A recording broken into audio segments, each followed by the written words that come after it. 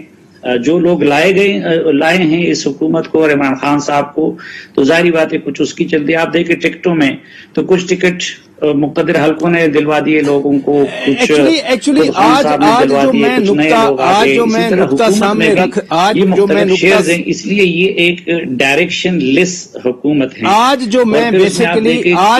جو بیسیکلی میرا تھیم ہے وہ میں اپوزیشن کے حوالے سے بات کرنا چاہ رہا ہوں کہ اپوزیشن تو سنجیدہ لوگ ہیں، سینئر پارلیمنٹرین ہیں، کوئی 7 دفعہ اسمبلی کا رکن بنا ہے، کوئی 5 دفعہ بنا ہے، کوئی 8 دفعہ بنا ہے. ان کو پتہ نہیں ہے کہ آپس میں لڑنے سے اپوزیشن کمزور ہوگی، حکومت جیسی بھی ہے اس کو مزید وقت ملتا رہے گا. اب دیکھیں ایک تو یہ بھی ہے نا کہ یہ پیپلز پارٹی اور مسلم لیگ نون اگر یہ صحیح حکمرانی کرتی اور ان کی یہ حرکتیں نہ ہوتی تو پھر تو یہ سب کچھ نہ ہوتا نا. یہ اس وقت جو ملک میں جو ہائیبریڈ بساط بچی ہوئی ہے تو اس کے ذمہ دار تو بھی اس لحاظ سے وہ دونوں جماعتیں ہیں کہ وہ نہ تو مثلا جن جن چیزوں سے آج وہ فریاد کر رہی ہیں، اگر نیب ہے تو نیب کیا ان دونوں کے دور میں نہیں تھا.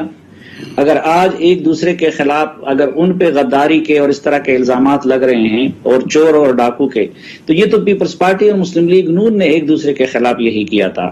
تو ماضی میں بھی ان کا کردار بطور حکمران بھی اور بطور اپوزیشن بھی کوئی مثالی نہیں تھا.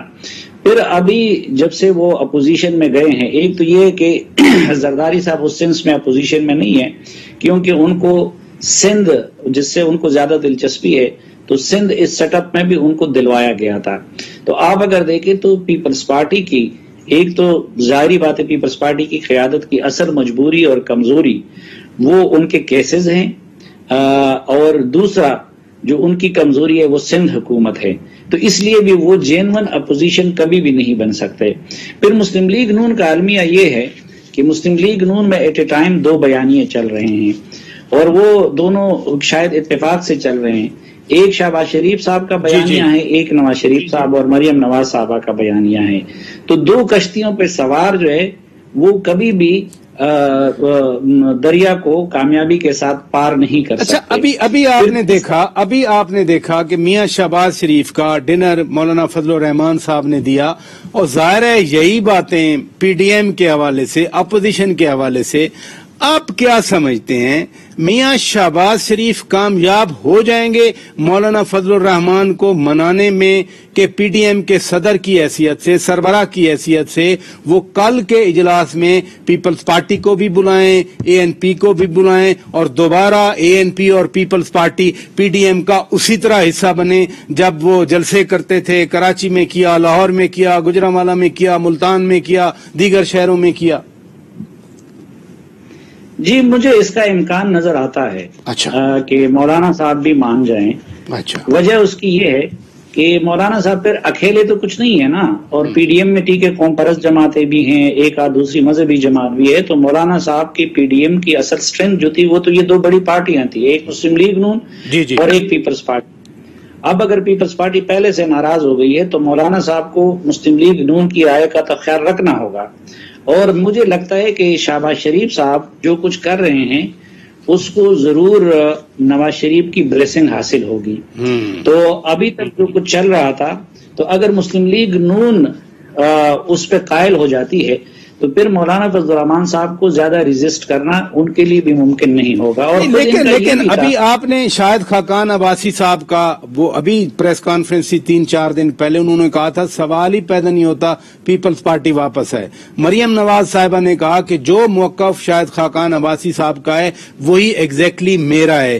تو وہ اپنی بات پہ ڈٹے ہوئے ہیں. ادھر سے میاں شہباز شریف آپ کے خیال میں پھر کیسے کامیاب ہوں گے مولانا صاحب کو منانے کے لیے؟ پہلے گھر والوں کو تو منائیں. وہ نہیں دیکھیں ہم ذرا مثلا دلوں کا حال تو اللہ جانتا ہے. جی.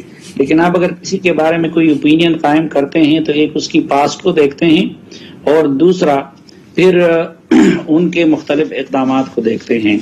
اب جہاں تک دونوں بھائیوں کے بیانیے کا تعلق ہے تو ہم دیکھ رہے ہیں کہ یہ پرویز مشرف کے دور میں بھی یا اس سے پہلے جب ان کی حکومت تھی تو اس وقت بھی شہباز شریف صاحب اسی ایکسٹریم پہ تھے، اور پھر میاں نواز شریف صاحب فوج کے بارے میں دوسری ایکسٹریم پہ چلے گئے، لیکن دونوں پھر اکٹھے جیل بھی گئے اور دونوں پھر اکٹھے باہر بھی گئے اور دونوں پھر اکٹھے اندر بھی آئے۔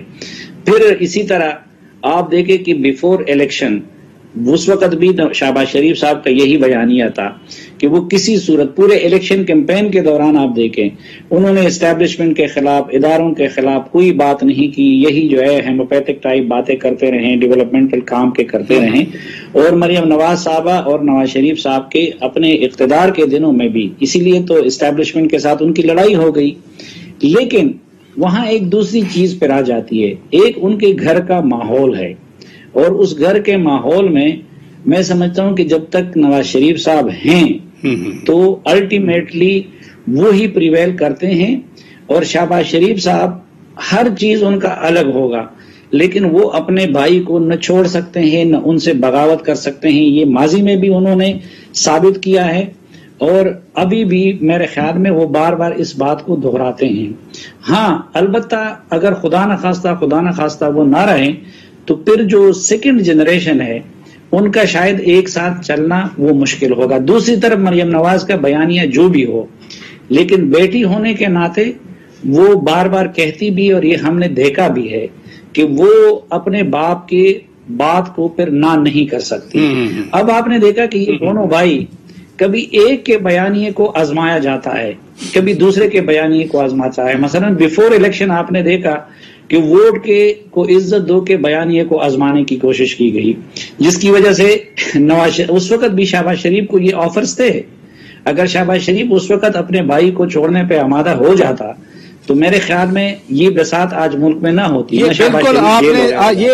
یہ بالکل درست بات ہے آپ کی کہ میاں شہباز شریف نہیں چھوڑیں گے میاں نواز شریف کو۔ بہرحال بہت شکریہ سلیم صافی صاحب، ناظرین اپنا تجزیہ دے رہے تھے، اور ان کے خیال میں یہ انتہائی ممکن ہے کہ پیپلز پارٹی اور اے این پی کو مولانا فضل الرحمان واپس لے آئیں، کٹسی دی ایفرٹس فرام میاں شہباز شریف، اور یہی وہ چیز ہے جو کل ڈسکس ہونی ہے جب پی ڈی ایم کا سربراہی اجلاس ہوگا۔ جو بھی حتمی صورتحال ہوگی وہ تو ناظرین اس اجلاس کے دوران یا اس اجلاس کے بعد ہی ہمارے سامنے آئے گی۔ اپنے میزبان شوکت پراچا کو اجازت دیجیے، خدا حافظ۔